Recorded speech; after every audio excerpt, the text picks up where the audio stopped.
Bwana, wasanii ambao wanaongoza kwa kutia huruma sana hapa Bongo. Moja ni Pipi George, afu mbili ni Maki Voice.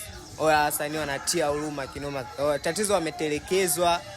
Pipi George ametelekezwa na Chief Godlove, Maki Voice ametelekezwa na Rayvanny. Rayvanny naye kasajili sijui msanii gani yule, hata simuelewi. Mimi ananiuzi. Sasa hapo cha kufanya mimi nawapa ushauri, afu ushauri mkiuzingatia ushauri mnafika mbali. Pipi George na Maki Voice, kutaneni, tueni, ongea nyimbo kudadeki, msilielie, lakini furahieni na nini, tueni ngoma hapo. Mkitoa ngoma hapo mtatrend, yani mtatrend kinoma, ni mnatengeneza brand yenu. Sote mmekataliwa.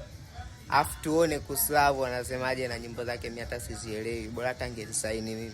Konye hapo unganeni, mimi nimshauri Steven Nandalo. Niwaambia unganeni, fanyeni kitu kimoja hapo, makomediani wote, umeona kina Kidegi wakina nani, wameungana wametengeneza movie, sijui kwa schools na nini, movie inaondoka hiyo, wanapiga hela. Kwa hapo Pipi George, sijui Pipi George na nani Maki Voice, watengenezeni kitu hapo, mnaondoka mnaenda mjini, au sio? Kama mnabisha basi, lakini mimi ndo mshauri wa mwisho. Au nyewe mnasemaje hapo? Washaurini basi, mshaurini hapo Pipi George na Maki Voice, mshauri hapo chini kwenye comment, afu tunaondoka kama hivi.